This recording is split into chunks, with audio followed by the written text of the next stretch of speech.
Hi, everybody. Thank you for coming. This is the Concord Housing Roundtable from April 10th, 2024, and it's 7 p.m. And we have, it looks like 9 people or so on the Zoom, something like that. I was going to say Keith is both places, right? So am I, right? So maybe less. I think I'm in 3 places, right? Anyway, anyway, so we have a number of groups here, so I'm going to ask each of the groups to open the meeting from their group, and we'll start with the housing, the Municipal Affordable Housing Trust, and see if your members are here so we can see if there's a quorum. And I'll be taking minutes, and then for those who have a quorum, we'll be providing those minutes for those boards. So let's just see how that comes out as we start. Very good. Let me start. Keith Bergman, Chair of the Concord Municipal Affordable Housing Trust, and I'll call that meeting to order by roll call, maybe a short roll call. Linda Escobedo. Let's see, Carrie LaFleur, no. Mike Lawson, I know, is away. Rich Feely, not sure if he'll be here, and Keith Bergman present. So we have not a quorum, but 2 out of 5. Okay, great. Thank you. And the Concord Housing Development Corporation?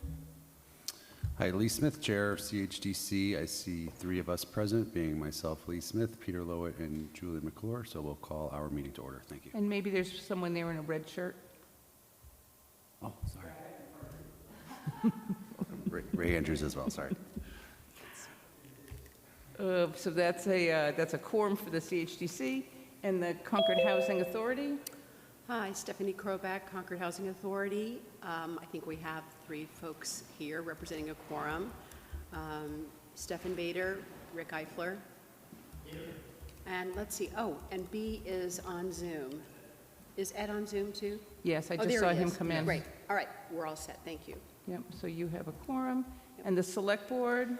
Yes, Mary Hartman, Clerk of the Select Board. We do have a quorum. I'll call roll. Linda?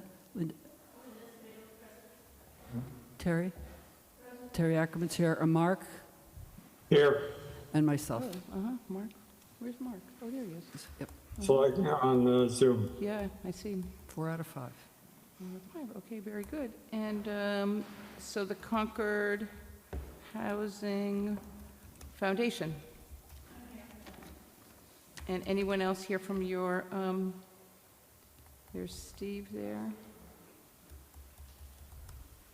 Thank you. Anyone else from your group? Holly? Anyone else?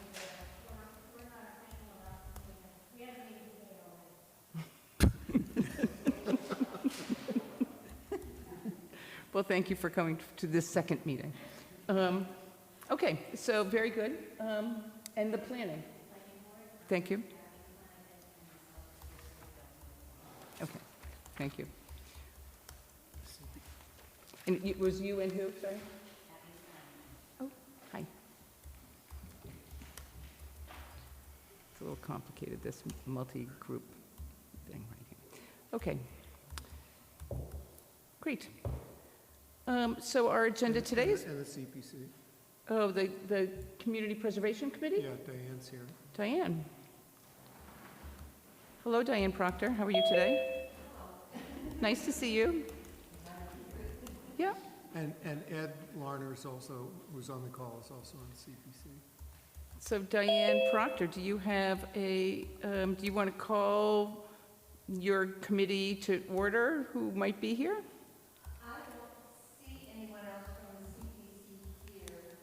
Why don't you look on the TV? Yeah, Ed's here. Microphone, it's not on. Yeah, just go up really close. Go really close? No, Yeah, it's still not on. like really No, close. no. It's on now? Oh, really? Okay. Diane Proctor, and do I see anybody else from my committee here right now? I don't. Thank you very much. Okay. That's the CPC. Very good. Thank you. Just to be sure, is anyone on one of these committees that didn't get recognized? Or would you like to be? Would you like to be on one of these committees? You could just join in right now. So, Stefan, what are you saying? Oh, Dan Drazen. Wow, look at that. Yep. Dan, hi. Hey, everybody. Dan Drazen with the Concord Housing Development Corporation. Excellent. It's a full complement for the CHDC. Okay, great. Did I miss someone else?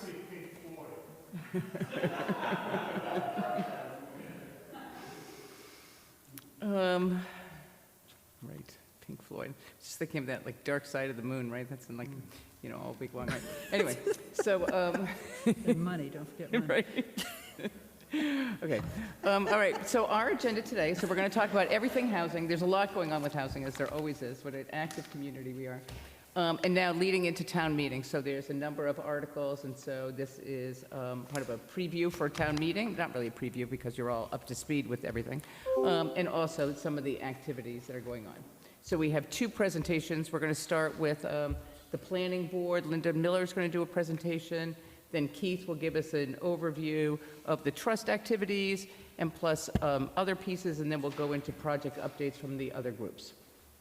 So I think Linda has slides, right? There you are. Yes. I think Elizabeth's going to show the slides. Yep. Do you need any technical assistance? Nope. Very good. Okay. Okay, here we go. Good evening. I'm Linda Miller with Concord Planning Board, and our town planner, Elizabeth Hughes, is on Zoom. And we're going to update you on Article 34, MBTA Communities Multifamily Housing Overlay District, answer any of your questions on the article or other planning board items that may come before town meeting. So on the first slide, this is the group to tell that housing is expensive in Massachusetts. It's even more expensive in Concord, where the average price of a home now exceeds $1 million. And zoning constraints have been seen as a key element contributing to that high cost of housing. So as you know, in 2020, the state passed the MBTA Communities Multifamily Housing Act to help ease the housing shortage on a regional basis. New locally developed zoning to reduce constraints on construction of multifamily homes is now required across towns and cities in eastern Massachusetts, according to the law. The basic requirements of the MBTA Communities Law are to add new zoning to at least 50 acres in town.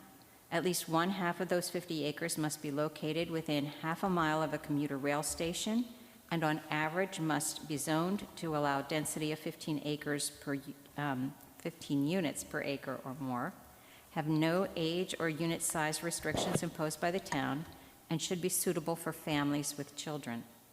Finally, those 50 acres based on density and area could, in theory, contain at least 1,094 multifamily units. There's no requirement that private property owners develop or redevelop any of the properties in the district. Owners could continue to enjoy the prior zoning as it exists. The new zoning is an overlay and is by right, so homes can be built with conditions placed by the planning board under site plan review, but building of multifamily units cannot be rejected. The select board designated the planning board to provide the town with a zoning and mapping option to comply with the law. Town staff, committees, and residents have generously spent their time and energy to identify community preferences for the location and desired characteristics of the overlay district. The following is a partial list of the community events, committee meetings, resident connection hours, and CCTV programming where the MBTA zoning and maps have been reviewed. A Notify Me email opt-in was provided to everyone with an interest in these events, and a medallion on the town's homepage easily clicks through to a dedicated page for information and meeting recordings. Here's a sample of photos highlighting the community meetings, location pinning exercises, surveys, planning board meetings, and other outreach efforts. You may recognize yourself in these photos, and thanks again to everyone who's been a member in this process with us. The results of our meetings led to some community guiding principles, and those are what we tried to reflect in the zoning and mapping. These included to locate as much of the district as possible within half a mile of the commuter rail stations, maintain building heights and characteristics of multifamily homes consistent with Concord's current housing, avoid loading new housing onto well-developed neighborhoods, and address areas with potential for new housing or areas where there is existing multifamily housing. Maintain as much local control as possible, balance housing capacity evenly between Concord Center and West Concord, and finally, include affordable housing as allowed. Our focus was to capture the benefits accruing to higher density, transit-centered housing as described in the town's long-range plan, Envision Concord 2030, and the Housing Production Plan of 2023-2028. This resulting map contains 5 sub-districts that reflect the community guidance and the location selection process.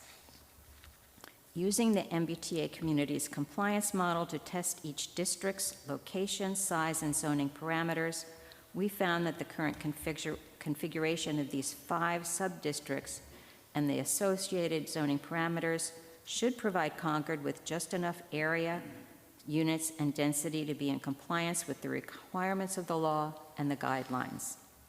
Are we done? Wouldn't that be nice? There remained a few steps for final approval. These include hiring an independent economic consultant to develop a feasibility analysis to support affordable housing targets above 10%, and submission of a pre-approval application to the Executive Office of Housing and Livable Communities, or EOHLC, the state's department that will measure compliance for our zoning. Both steps have been accomplished.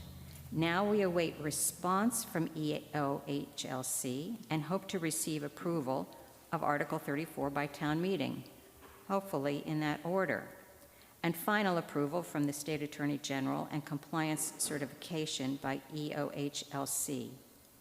Where are other towns? Well, they're at various stages in the same journey. Of the 120 or 30 cities and towns that must meet the December 2024 requirement along with us, the latest data I have indicates that 23 compliance applications have been filed, 3 are deemed compliant, that's Arlington, Lexington, and Salem, and 20 are in review. 42 pre-adoption review applications have been filed, 15 communities have received feedback, and 27, including Concord, are currently in review. So, transit-oriented multifamily housing reflects the goals of both the Concord Housing Production Plan and the town's long-range plan. The zoning and mapping described in Article 34 both reflects community preferences and meets the parameters required by the state's compliance model. So we will see you at town meeting, and we're happy, Elizabeth and I, to respond to any questions you might have.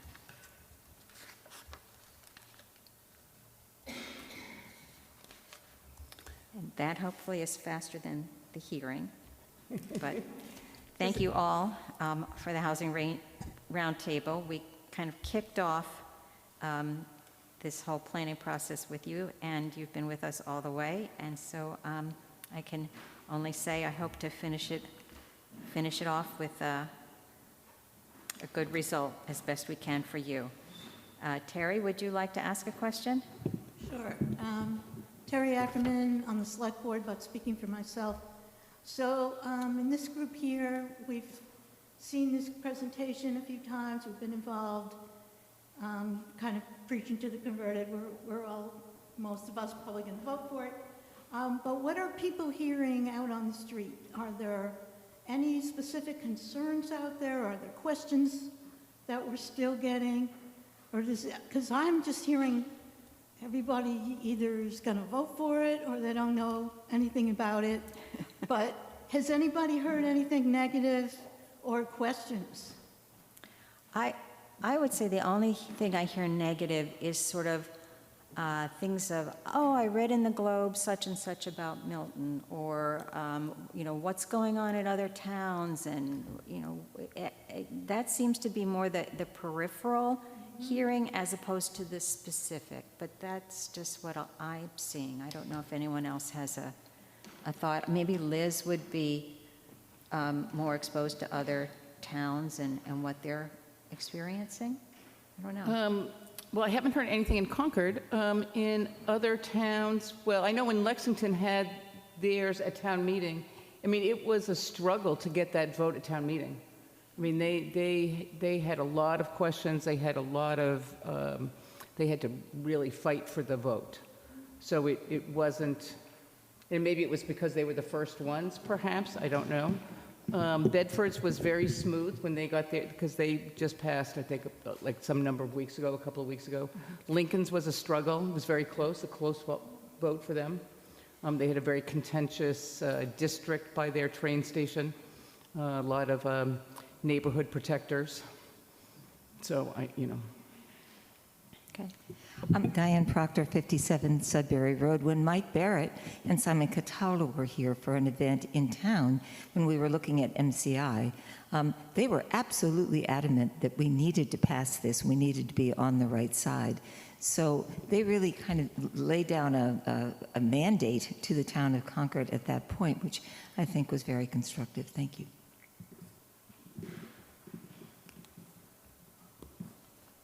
Thanks, everybody. Thank you. thank you.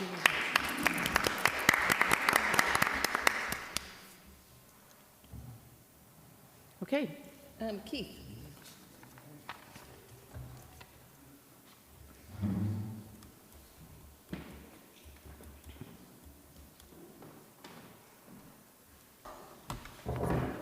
Right, I'm going to share my screen.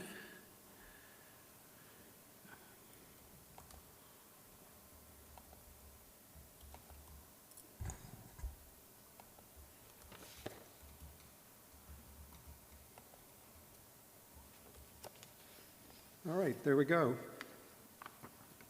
Keith Bergman, Chair of the Concord Municipal Affordable Housing Trust, and this, as you will recall, is all of us, the 4 groups with housing in their name, who've been meeting as the Housing Roundtable for quite a while, plus the Select Board, Planning Board, and Community Preservation Committee, and we're all supported by our Regional Housing Services Office. And let's all, how about one big thank you for Liz Rust and our HSL. Because she not only does it here, but she does it in all those other communities that she works with. And you haven't lost in any of those MBTA communities yet, have you? No. No, okay. So we don't want to be the one to spoil your average. So thanks very much, Liz. To follow the Planning Board's presentation on Article 34, I just wanted to note that there are a total of 4 articles in the annual warrant which were supported in a joint letter to the editor signed by the chairs of the Housing Trust, the Housing Development Corporation, Housing Authority, and Housing Foundation. And these are those articles, Article 32, fossil fuel-free bylaw amendment, which actually removes the exclusion of affordable housing and would require that affordable housing be fossil fuel-free, which to us only made sense because it's both our goals of Concord, and you couldn't even be a compliant fossil fuel-free community without making the amendment. So we're glad to support that. And just as a footnote, that even though that bylaw has not yet taken effect and would not take effect, I think, perhaps until June or later, that and the way that 40B applications work, that a developer under the law need only look at what the laws were in place as of the date that they filed their comprehensive permit application, which for Novo Riverside Commons was last August, and for the residences at Thorough was December. So legally, neither one of those will come under the fossil fuel-free bylaw, except that Novo has voluntarily agreed to comply, and that will be part of its decision that the Zoning Board of Appeals issued. And on the face of that, we've asked the other 40B to do likewise. So we're going to continue to work on that. On zoning, in addition to the MBTA communities, the housing groups also support Article 35, two-family dwelling unit in Residence B. It's already allowed in Residence C, and we're supportive of expanding housing opportunities of any sort. And lastly, Article 40, the community preservation appropriation recommendations. We're supportive of that article, which does contain funding for housing. We've identified 3 projects, the $500,000 that would go to the trust to continue our work in funding priority production projects that are jointly agreed upon by Housing Roundtable members. $33,500 to fund to go towards the town's funds needed for services from the Regional Housing Services Office. And we identified another one, the $200,000 that's going towards the design of the Assabet River Bridge Trail extension, which includes an extension of the Bruce Freeman Rail Trail. Why? Because it's a vital link between West Concord Village and the Baker Ave, including the Novo 40B project. So that bridge, when it's constructed with state and federal funds, it won't be constructed with local funds, will provide a great link to that new neighborhood into our community. As the Concord Housing Roundtable, we've been charged with coordinating implementation of the 24 strategies in the Housing Production Plan, which is the town's guiding policy document on affordable housing. Now, later in this meeting, we'll discuss the idea of amending this plan, sort of an interim step, but first a quick recap of what we've been up to. In September, the Trust adopted funding procedures and guidelines for maintaining and periodically updating with our Roundtable partners the list of priority production projects, and then we invite project sponsors to apply for trust funding on a rolling basis as each becomes ready to proceed. This roundtable reviewed the list of priority projects at least 2 of our previous quarterly meetings back on August 16th and December 11th last year, and the Trust has met with the project sponsors since then. On March 11th, the Trust amended the list of priority projects to identify Novo rather than the town as the applicant for sewer impact fee funds, for sewer improvement fee funds rather, for Novo's 51 affordable units. Total revenues of $4.1 million have been received since 2019, when town meeting began setting aside funds for the trust. Of that, $2.1 million has been committed for support or creation of 63 affordable units, leaving an uncommitted balance of $2 million for other things. And we've already got more than $2 million worth of projects that are on the that are being planned and that will need funds, which is why we're asking for at least another $500,000 in CPC funds. One column shows the CPA funds and the other non-CPA funds, and we keep track of both. We have now committed all of the CPA funds that we received from last year's town meeting.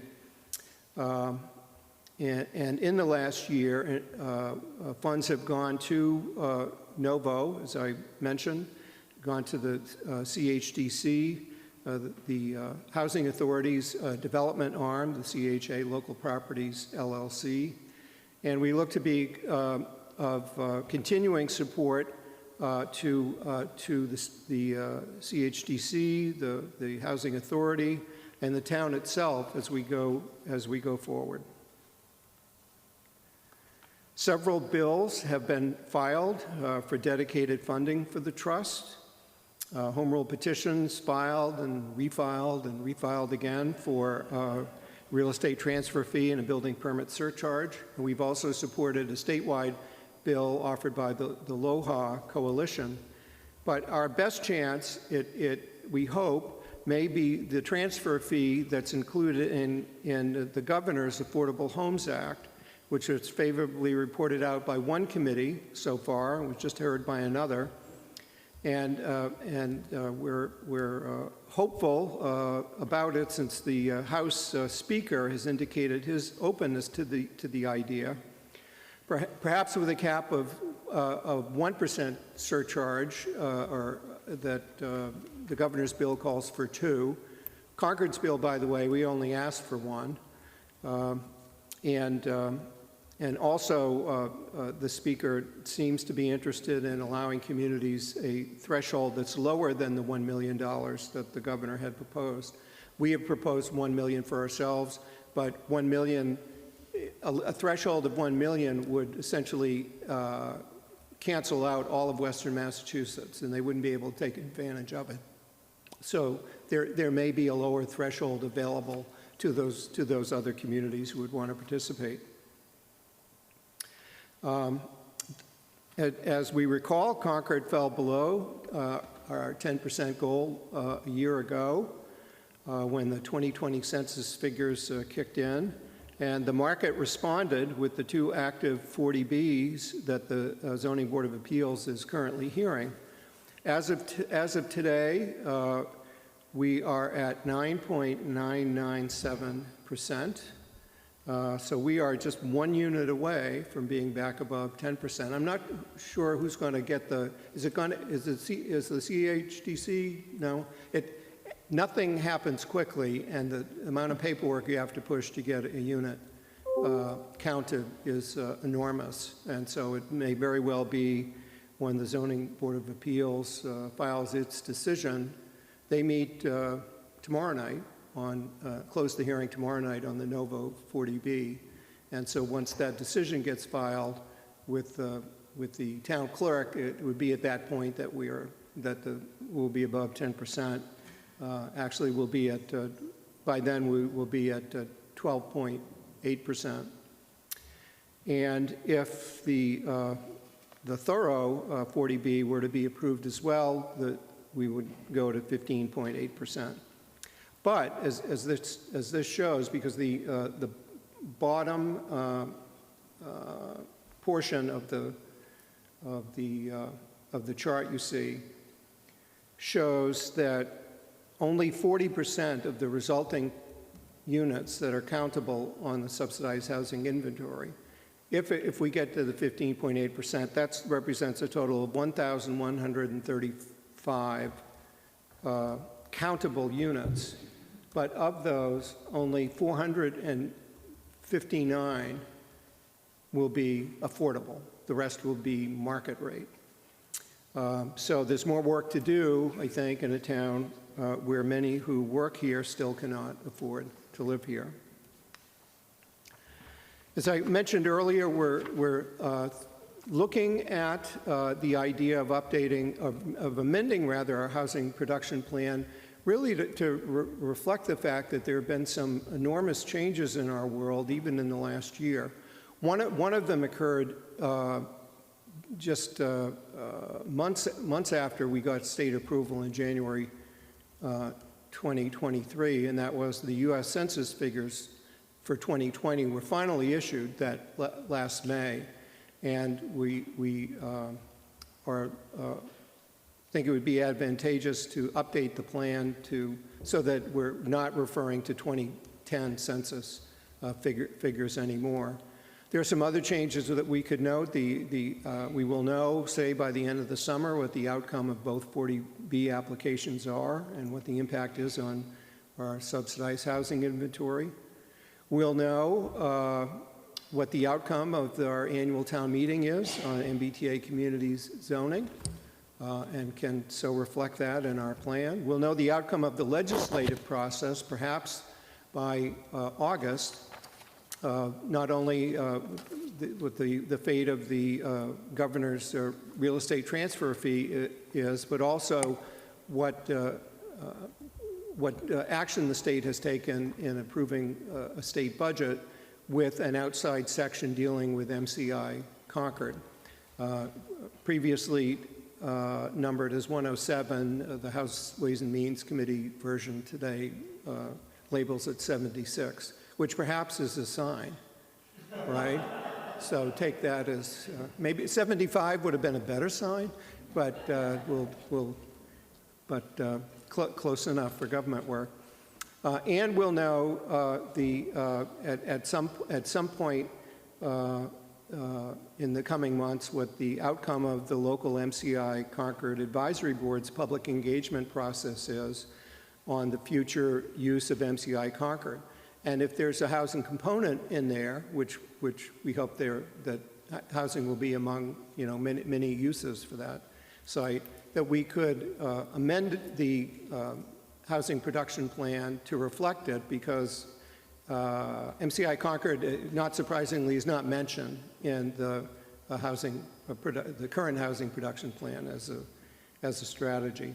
So the trust is grateful for votes of support from the CHDC on April 2nd and the Housing Authority on April 4th for undertaking this amendment process this year. And we'd welcome everyone's support and participation, because remember, it is the Housing Roundtable that coordinates implementation of the housing production plan. And so it may be to our advantage to update the plan for our current use. So that is the presentation, and I'd be glad to answer any questions.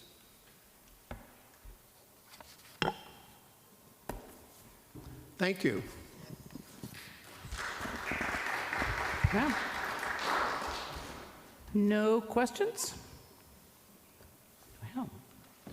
Wow. So we thought that updating the housing production plan might be a good idea. So we're working with Megan, the RHSO, and we're putting together an estimate and a timeline, and think that we'd probably be able to kick off something in the fall. Thanks, Liz. Sure. So the Concord Housing Development Corporation, Lee? Good evening again. I'm Lee Smith, Chair of CHDC, and we've got all of our members present. Ray Andrews, Peter Lowett, Julie McClure in person, and Dan Drazen on Zoom. Thank you all for attending. So by way of a brief update of what we've been working on, just try to focus my eyes correctly. Thank you. So Assabet River Homes is a project on Old Marlborough Road where there's an existing two-family, and CHDC, together with the town and open space groups and affordable housing groups, pooled money together to acquire 6 acres of land, 5 of which is now permanently protected as open space, and 1 acre is to be developed for affordable housing purposes. So the one of the units has been occupied the whole time, and the second unit has been rented as of April 1st. So that's good news. We're working on the affordable housing restriction for that unit, and that once that's completed, which should be this spring, that unit will be added to the subsidized housing inventory. And even though we are barely losing that race to the 10%, the effort was certainly there. So we're proud of that. As far as the construction of the new homes, we were issued our PRD, or Planned Residential Development Permit, just recently. We issued a request for proposals from the development community this winter. We've received 2 proposals, one from an affordable housing group called Common Ground, and one from Habitat for Humanity. And one of them will be building the 3 homes, and CHDC will be discussing that in an open meeting at our next meeting first week in May. And we hope, if all goes according to schedule, that we'll break ground during this construction season, but we'll see. Together with that, that project, the town and particularly the fire chief, they want us to give a name to the driveway that's going to serve these 5 homes. So we wanted to announce tonight that we're going to have an open, competitive process, if you will, to select that name. Dan Drazen is heading that up, and I'll hand it over to him if he wants to outline how that's going to go. Great, thanks, Lee. My name is Dan Drazen with the Concord Housing Corporation. As Lee was describing the Aspet River Homes project, we're going to be establishing a new road to service the 3 additional homes we'll be developing. And as part of that process, we need to have a name for this new road. So the CHCC is going to accept nominations from the community for the roadway. We're going to open nominations right after town meeting. We're going to have that open until June 1st. We'll have more details on our website, and they'll be sent out to folks who are participating in the Housing Roundtable. And Liz Russ is the best contact for this exercise. But we're looking for nominees that have contributed to affordable housing either here in Concord or in this region. We wanted to have some connection and tie back to the spirit of what we're trying to accomplish with the Aspet Homes project. So we'll be sharing. We're excited to start this process and look forward to hearing folks' ideas. Thanks, Dan. So more to come on that. Our other large project, as many of you know or have been following, is the Junction Village project. And just by way of brief reminder, we had put out an RFP in the winter to award that project to developers, and we were on a site walk with the development community, and the day after we heard about the prison closure. So CHDC met, and the reason that's relevant, if you're not familiar with the site, is it's directly adjacent to the prison property. And in fact, the Junction Village property that CHDC owns was formerly prison property. So we're holding out hope, or at least I am, that perhaps we could expand the footprint of the developable housing production area right there. Add more units, maybe a diversity of unit types. So we voted to pause that project and any award until, for the moment, September 30th, to see how that all plays out. And that will also include open space and recreation land, which has been part of the Junction Village parcel, but we hope that any additional land would capture that as well along the waterfront and some connectivity with the rest of the property. The other thing to report is our small grant program, which had been out of funds last year, is back up and running.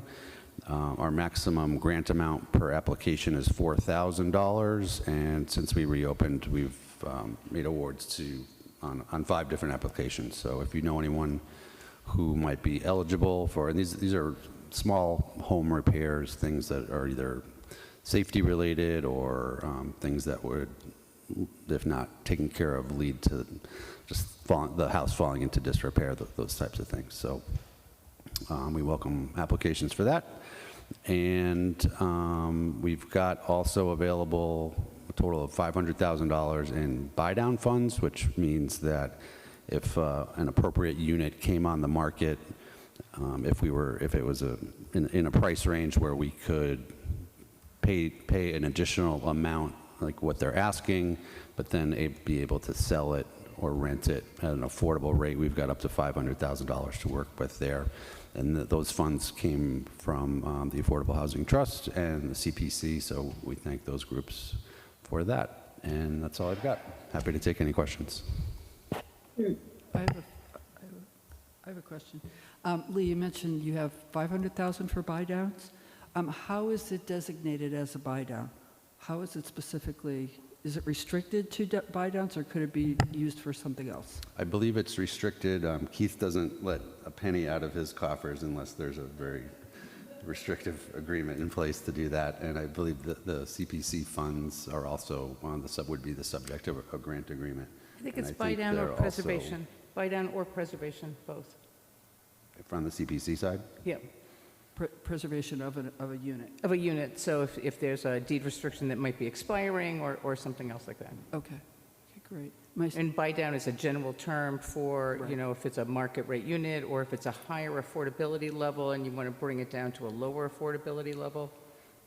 Or if So- a unit, if a restriction is expiring. Yeah. okay. Okay, so that's really the only way we would add to the inventory would be if something was expired. Oh, no, because that's already on there. So the only way to add to our inventory would be to do a buy down, which we know are expensive. Is that accurate? With this money? Yeah. Well, if you bought down from a higher level of affordability that's not on the inventory to a level that's Right. on the inventory. Right. Yep. Right. Or market rate to afford. Right. Yeah. Which is usually expensive. Yeah, the one on 930 Main Street wasn't that expensive. Okay. Okay. And got 2 units out of that Habitat project on 930 Main Street. That was very reasonable. And, okay, thank you, thank you. So my second question is, do we have enough funds to actually build the units at the Assabet Bluff, or do you still need more money? That remains to be seen. We're evaluating the proposals now. I assume we're going to have to ask for more money probably from the The trust. CHDC has no money. Let's just start with that. But, Okay. Right. but the trust has money. Yeah, the trust has had and still has on the list of priority projects the construction of the 3 units at Assabet River Bluff. So that's part of our programming. I know that the figure that the trust, that the CHDC had mentioned for its planning purposes was that they'd need 1.5 million.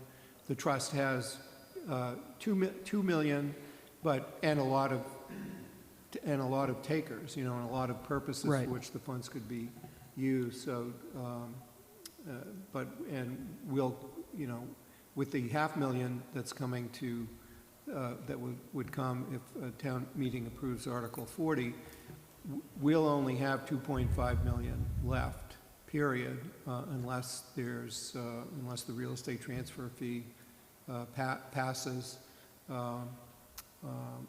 or free cash falls from heaven.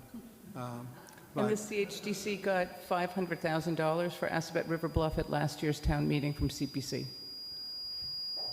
Also, Are these going to be sold? yes, So you'll get some money there, too? I think that's factored in. It is, okay. Okay. And then my last question is, how are you going to decide what to name the street? As Dan outlined, we're going to have a competitive process and Right, and but try to pick. we're going to talk to Joe. That's Yeah, you might want to get clear on that, 'cause that could become controversial.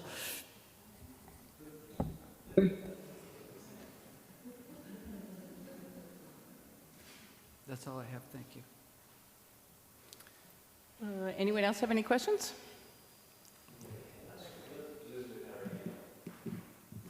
Who did? I think Elizabeth Hughes. Elizabeth, do you have your hand up? Oh, I was just going to add that actually the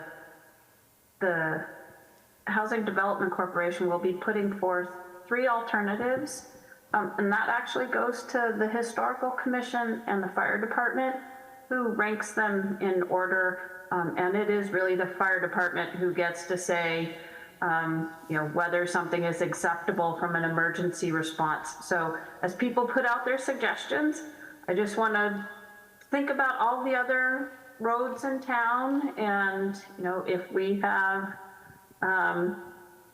Park Lane, don't suggest Park Street, because the fire department, they can't be redundant or too close, or come over the radio sounding like some other street in town. So Sure. wanted to let everybody know that. Yep, and I think the CHGC plans to meet with those departments first to be sure that they understand those pieces so that they're well-informed while they're taking those nominations. Yeah, hi, Diane. Perfect. Hi, I have a question really. Just Oh, one no, second. stop. Okay. Just one more point on the street naming.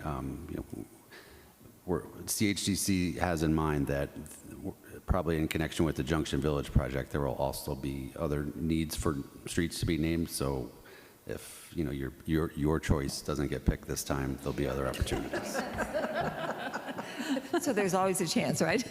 So if you name it after the fire chief, you probably know. Just a joke. This is really for Liz and Keith and for Lee. When the CPC was talking about the whole Assabet River Bluff project, one of the things that we thought at that time was that there were developers who would have an incentive to build those houses. Because it would be something they could manage, because it wasn't, there was both affordable and non-affordable. I mean, all sorts of reasons why that might work. What are you seeing out there in the housing development market? Do you think that these are such opportunities are diminishing, about even, or actually increasing? Does that question make sense? You can decide for yourself with my answer. But, Okay. So when we put out the Assabet River RFP at the same time as the Junction Village, and in both of them, we invited developers to propose on both at the same time or independently. And none of the developers chose to do that. We were hoping maybe we could find some economies of scale there. And so we ended up with only 2 proposals. Both are really just exclusively affordable housing builders. So what we've seen so far is that it's very expensive. And the types of incentives that we thought might come with the project, given the facts and history behind it, haven't quite materialized. Especially because there's only 3 units. So you can't really apportion out the fixed costs over very many units. It's only 3. And the site work is significant because the property is very thin and you can't really move the dirt very far and all that. So it's very tricky. So that you have a lot of heavy, site costs and all that. So, but I think all the 2 developers that have proposed have made some good proposals and are very excited. It's a lovely piece of land, and people have been very excited about its location next to the Bruce Freeman Rail Trail and walkable to West Concord. So they've that outweighed the difficulties with the development and the economics of the situation. And I just say that we went into this with a goal being ownership, and we'll note that the market is right now producing rental, 400 more rental units than I think we thought we'd have a year ago, and right now the funding sources that are available favor the outside funding sources favor rental over ownerships. So I think we'll. As we look at how we're going to address ownership, I for one think that if we don't get the real estate transfer fee and a dedicated funding source, that we're not going to achieve the goals that we've set out to do. That's always been the case. There's very few rental subsidies, and ownership subsidies, and they really only. The programs that have developed for ownership subsidies are really more in gateway cities now. So, Thank you for the clarity of your response. If discouraging, but still, thank you.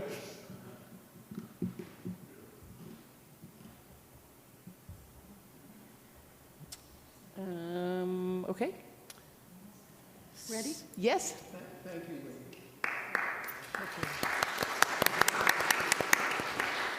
It's really a lot of progress for the CHGC. The 406 Old Marlborough Road, I just want to say the partnership with the Housing Authority as we move into the Housing Authority has been tremendous for the CHGC, and that's really been a great partnership. They've done a lot of property management and working together, and found the tenant, and it's really been quite seamless, I think, for the tenant and for the both agencies working together. So I commend both groups. Wholeheartedly agree that that was an unintentional oversight, but thank you Yeah. very much.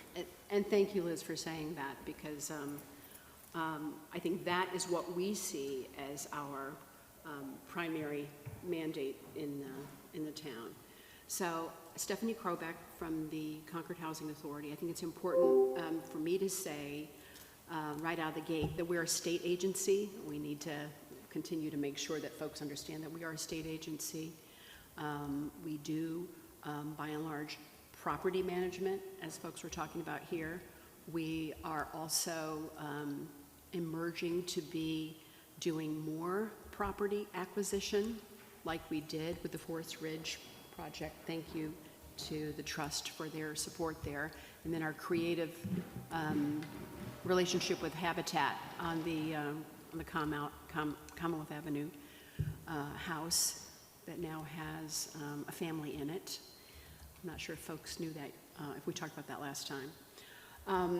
I think the important thing also in terms of what's happening at the Housing Authority is primarily around what we do in terms of property management and the care and feeding of our current housing stock, in addition to making sure that those homes are in proper repair, and also if there are significant needs for rehab, we get the funds to do that. Our funding, again, the first place we go for our funding certainly would be with the state. And with the House, with the Maura Healey's bond bill, we're really waiting to see what's going to happen there as they're finalizing their budget the middle of April. So maintenance, rehab, our big priority, in addition to, as I said, our emerging property acquisition program. We also are very focused on two other things that I think are worth mentioning here. And that is the development and management of our personnel. We have a staff at the Housing Authority, and they spend an awful lot of time doing what they do with what we consider very little resources. And the more homes that we bring on in terms of property management, the more incremental work they have. So our priority for this year especially is development of staff. And then last but not least is tenant relations, making sure our tenants have what they need to live a healthy life. That could be anywhere from programs that they have around exercise, gardening, that kind of stuff, and also around just making sure that they feel safe in their homes. But that's essentially it. I wanted to just ask Rick Eifler, who's really our board lead on development, if there was anything you wanted to add on the development side, specifically Forest Ridge. Rick Eifler, Concord Housing Authority. So our Forest Ridge project was purchased with $400,000 worth of help from the trust, and that was a great partnership, and it worked very quickly compared to a lot of things. I'd say we applied for the money, got the money, and bought the unit, I believe, faster than we are making our way through the affordable housing restriction. So it gives you some idea how these things work. Getting the unit on the SHI probably makes the paperwork more complicated because it brings a third party into the mix, which is to get EOHLC's approval on everything before it can get put on the SHI. But Forest Ridge and 406 Old Marlboro will, since they're both going to be using the same affordable housing restriction, it's taken some time to finalize that.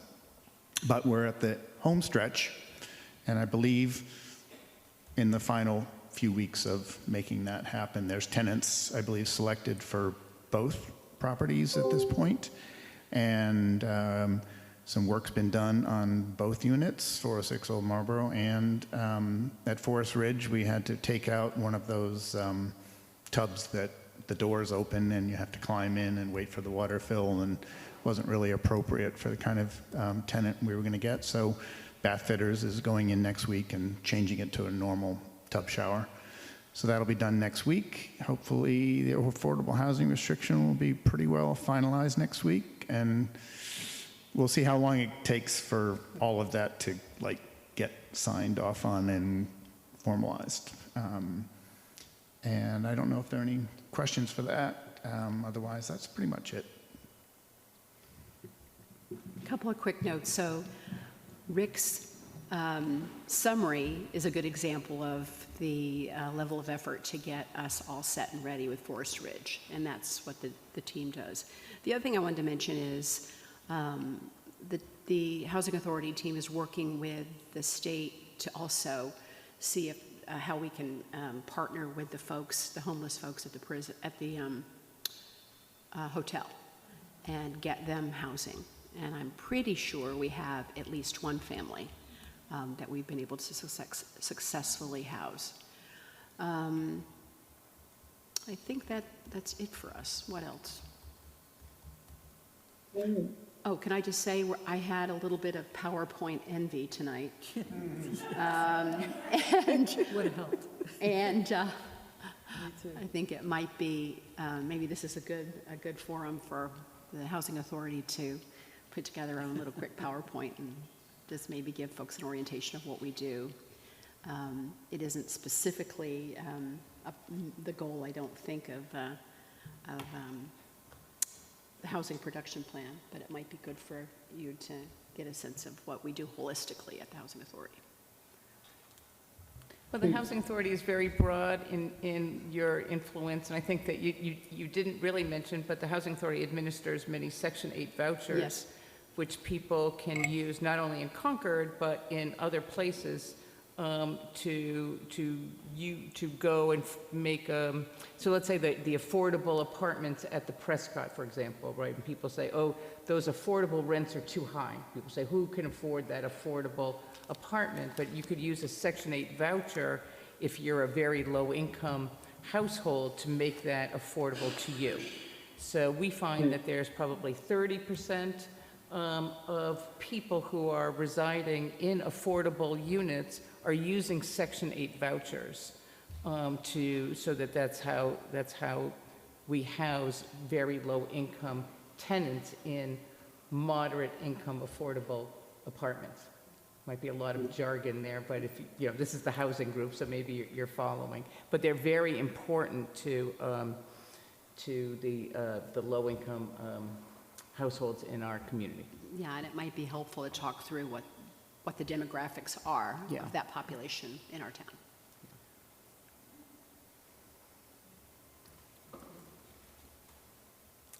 Yeah, Carla, I see you on there in the Zoom.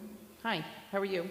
Hi, Carlin Reed, 83 Wits End. I heard on the Light Board meeting today that there is some rumor about getting discount broadband to the Concord Housing Authority units, and I'm wondering if someone on the panel there can give us a quick update on whether that rumor is true and what the progress is. Thanks. Yeah. Is she? I know she couldn't be here. She's at a conference, I think. Jen, are you there? She is not there anymore. Okay. Well, I think we can, she is actively working on that for the tenants. And I know part of what she's doing is applying for a grant to get some work done so that our tenants would have access to broadband internet. Any other specific updates beyond that? I don't think so. Good question. That's what you get for going to all those meetings. You can cross-check your committees. I like it. Right. Thank you. Thank you, Carlin. Thank you for the update. Thank you. Yes, we're all set. Thank you.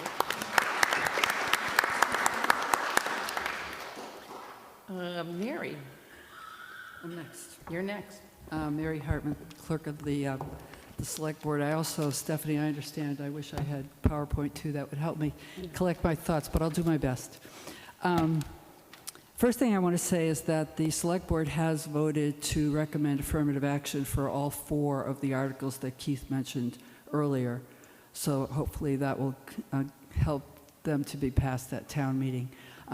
As far as the MCI Concord, let me give you an update on where we are there. There are 2 I'd say there are two parallel tracks that are moving forward. One is what's moving forward at the state level, and one that's moving forward at the local level.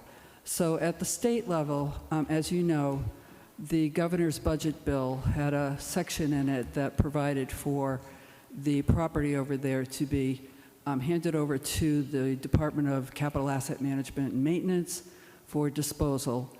And that budget bill was filed today. The House version of that budget bill was filed today, and we have until the end of the week to have amendments put onto the House version. And then it will continue through the process. There'll be another opportunity for revisions when it goes to the Senate, but we're hoping that it gets approved by usually July. The amendments that were proposed, some of you are aware of this, were proposed by Representative Cataldo with Representative Gentile, which added the requirement for DCAM, that's the Division of Capital Asset Management and Maintenance, to consult with a group of people that were represented, Concord citizens, appointees by the Select Board, and other state agencies or other state groups that had an interest. So that amendment will be part of the House bill this Friday. The only other change we're expecting that will come to the House version will be a request for funds, and those funds will be allocated to the town to help us at our local level. So now I'm going to switch from what's happening at the state level, that we're waiting for that to hopefully be approved in the late summer. And at the local level, now that the election is over, we've got some renewed energy and renewed focus on what we can do locally. Just today alone, I think I've spoken with 4 different people about this, so there's a lot of interest and a lot of energy behind this. We're working with staff, we're working with Megan Zamuto, we're working with Mimi Graney, who have been great resources for us, and we're putting together a charge. The purpose of the charge is to collect a group of people, experts within town, that will advise and educate the Select Board so that we maximize the use of that to align with what the town of Concord wants to see there. And we will also begin community outreach so that we hear from people what they would like to see there. That charge is going to be presented to the Select Board this coming Tuesday night. I expect it will be approved. Soon after that, we will nominate people, and then we will appoint them. So I'm hoping that sometime in May, we will have a board seated and get to know each other and then get working. The people that we've found for this board are phenomenal. We're very fortunate. And I think we've got not only good subject matter expertise, but I think we've got people on that board that know how to bring together a diverse group of interests and stakeholders and keep them focused on a task. So I'm really hopeful and excited that we've got that. So again, we've got these 2 parallel processes. And what else can I tell you about that? I think that's about it. I guess I'll just entertain questions if I can answer them.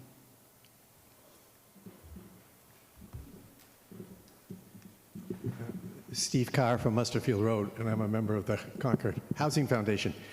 At today's meeting, no less, the subject came up as to what was the process going to be that you started to describe, and I thank you. I think some of us think that there's quite a bit going on in Concord these days. You know, this is 250th, there's the prison, there's some of these other projects we've been talking about, and so I think the Select Board and a lot of other people are going to be spending a lot of time doing this. But the concern that we raised was, at the beginning of this process, are people with different interests, including people with housing interests, going to be represented on that committee? If they're not, we have a concern that, and it's not just the housing. I mean, there are presumably people who want to see conservation land. There may be people who want business development. If those people aren't represented, it's possible that their views will not be explained to people who may be very smart. They may be smart town mothers. They may be smart town fathers.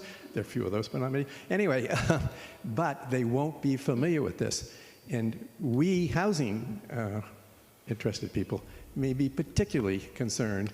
If you remember what happened a few years ago when Terry Rothermel and others led an effort to have a town bylaw passed that before the town passed a vote to buy land for conservation or other purposes, it first had to notify the housing people so they could express their views and interests. What happened a few months later? The town went ahead and bought land without notifying. So my point is, if we're not represented, and it's not just the housing people, if we're not represented, then even when there's a town bylaw, we don't necessarily get heard.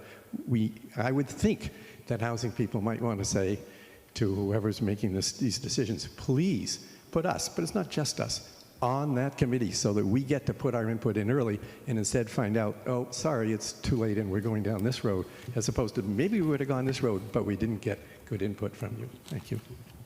Thank you for that reminder. I wanted to mention that, yes, on both the state commission, that's part of the legislation, there are housing people, and also at the local level, the local advisory board, there are housing people. I was around when Mr. Rothmel, I remember that, and I think that's why we have the unit up at Giroux now. So I remember that. But yes, for this effort, we do have housing people on both committees and commissions. And I think that with with the Healy administration's focus on housing, we're pretty sure that there will be housing there. What kind of housing, right? Is it market rate? Is it workforce? Is it affordable? Is it housing for elderly? The type of housing, that's something that we'll need to hear from the community. You did ask about what other constituents, like people who are interested in open space or historical, and you're right, those people need to be heard too. We don't envision them being heard at this phase. This phase is more, we're calling it a discovery phase, because we don't even have a survey yet of the land. We don't know what remediation needs to happen. We don't know the costs of demolition. So once we get those assessments done and we get into a more planning phase where we're thinking about what exactly do we put on the ground there, that's when our intention is to broaden the committee, the local committee, and bring more of those people into the conversation. Did that answer your question? Just to repeat myself, as my wife probably says I do more than once, I wouldn't want the process to get so far along that somebody says, sorry, we've already decided that these are 6 things we really have to focus on, and that's going to keep us very busy, and we got all these other things to do. Right. Number 7 and 8, nobody ever mentioned that because they weren't represented, and it's too late to bring it up. That's what I hope we do. I understand. Yeah. I don't think we're going to be making any decisions. This is going to move more slowly than I think we want. So we're not in the decision-making phase right now. We're in the listening and discovering phase, and then later we'll get into. So I know that the select board especially is very aware and hearing all the time from people that want us to keep the things that you're talking about in mind.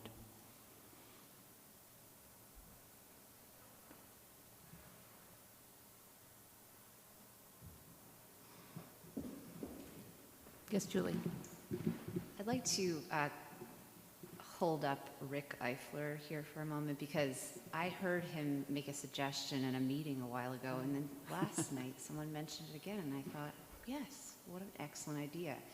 He had suggested, and I'm paraphrasing, so Rick, you can correct me if I'm wrong, that it might be good to have a design competition for this site.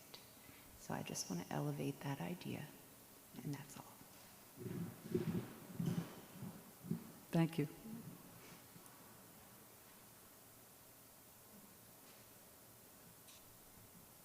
Anything else? Great. Does the Housing Foundation want to? Thank you, Mary. Yes, thank you, Mary. Thank you. Did you have any other housing items that you want to all talk about from the select board? That's pretty big. That's, that could be enough. We have enough. Yeah. Does the Housing Foundation want to update, like how your meeting went today? What else you got going on? Everyone get the newsletter this week, last week? Well, that's what I was going to say. There is a newsletter, and I have copies of it here, and it's going out this week, so I just wanted to remind people that the foundation, that a lot of people don't really know what we do, including some of the people on the foundation, I think. But we really do advocacy, both at the beginning of projects and sort of to help get them off the ground, and in the political sphere, as in town meeting, and we are also supporting all of those articles in town meeting this year that were talked about, that Keith went through one by one. So we're happy about that. We write letters to the paper. We're basically advocacy kind of group. Occasionally we raise a little money, but it's not our focus. So also we are trying to add a few members to our group. I think we just are adding one now, or today we talked about one. But if you know anybody else who might be interested in coming or even joining or just attending, we mostly meet on Zoom. It's pretty easy. So did I miss anything? Okay.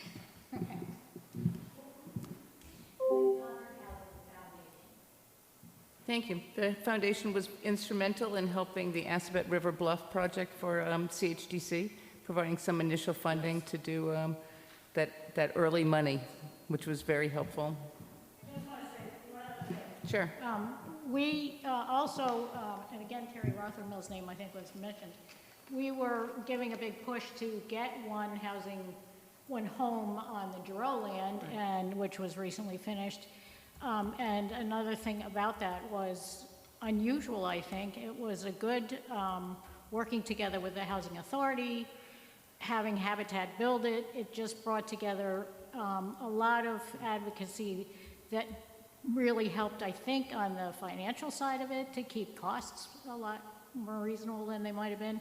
I can't speak highly enough about Habitat. They are fabulous to work with, so just wanted to. Very good. Thank you. Thank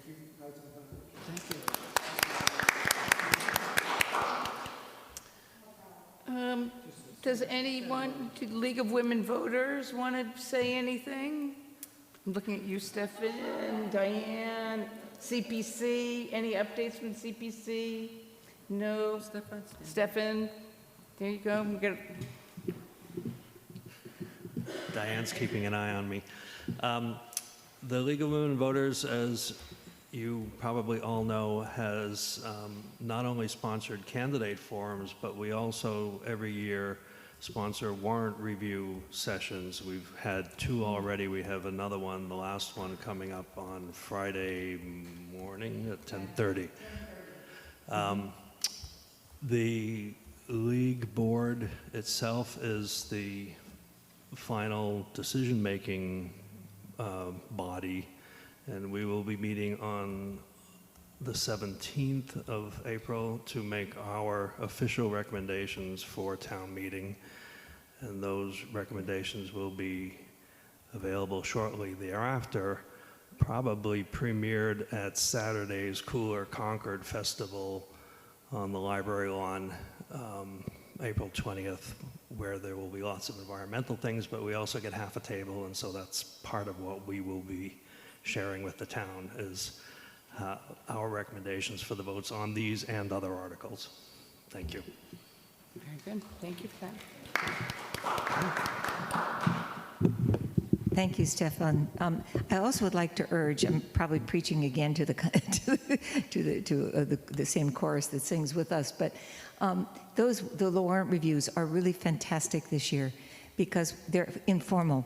So that unlike public hearings where there's a time constraint and really practice and preparation for the warrant presentations during town meeting, these are long and lengthy, thoughtful discussions by the presenters and opportunities for people to ask some probing and interesting questions. So Monday member, I call it that time every time, Minuteman Media Network got the one from last Friday up within 48 hours. Mm-hmm. And I think they're going to be doing the same for the one that we had today and then the one on Friday. And these are really helpful for people. So I say this only, please urge everyone you know who has any questions about what's on the warrant, because you can't really tell just from reading the warrant. I mean, these are really thorough and professional discussions. So please urge people to attend. Thank you. To watch. Yes, Stephanie. To that very... It's at the library is where we hold the events, but on Friday at 10:30. So, and those will be about the citizen petitions. So the people who are doing citizen, Linda did a fabulous job today, Linda Miller, on her planning board's group and effort. So, but you really learn a lot, and so that's really, it's really pretty fantastic. So. Stephanie. Yeah, just a quick comment about the warrant articles and getting the word out. You just made me think of something. And in the spirit of being envious, I talked about PowerPoint envy. I have a little bit of Lexington envy in that that town has a very, very strong social media presence. So it's a difference between me having to go pull information out to look at it versus what's pushed to me. And I think from a housing perspective specifically, it might be worth our while to have a very strong, or at least think through, Instagram, Facebook presence. I can tell you what's on the Lexington town meeting agenda related to housing. They pulled all the warrants out, put it in a nice note, put it on Facebook. I know what their Board of Health is doing for Healthy Week. I know what their 250th celebration looks like. So just a comment about establishing much more of a push out for social media with news you can use for our town residents, and also generating some interest in speaking out and coming to meetings.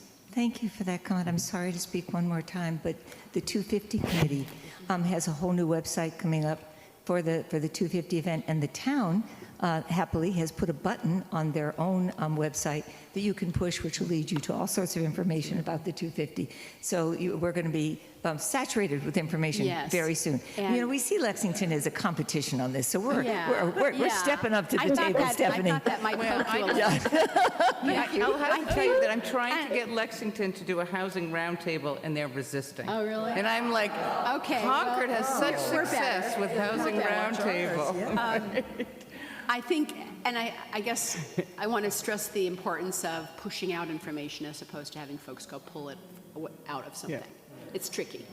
I want to just go to your presentation, Linda. Speaking of pushing information, you had that one slide of all the meetings, and I noticed that it ended like in February. You didn't even make it all the way to April, and it was most impressive, all the meetings that you had done for that. And I'd love to see it all the way, when you get all the way to town meeting, and just how much work it takes to bring that forward. And I want to thank you for all the effort that you've done, and so thank you for that. And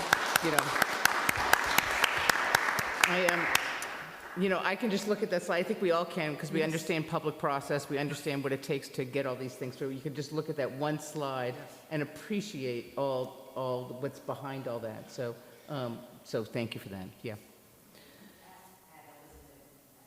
Yes. Yes. But yes, there you are. But you were presenting, so you get it right. Okay. So is that it?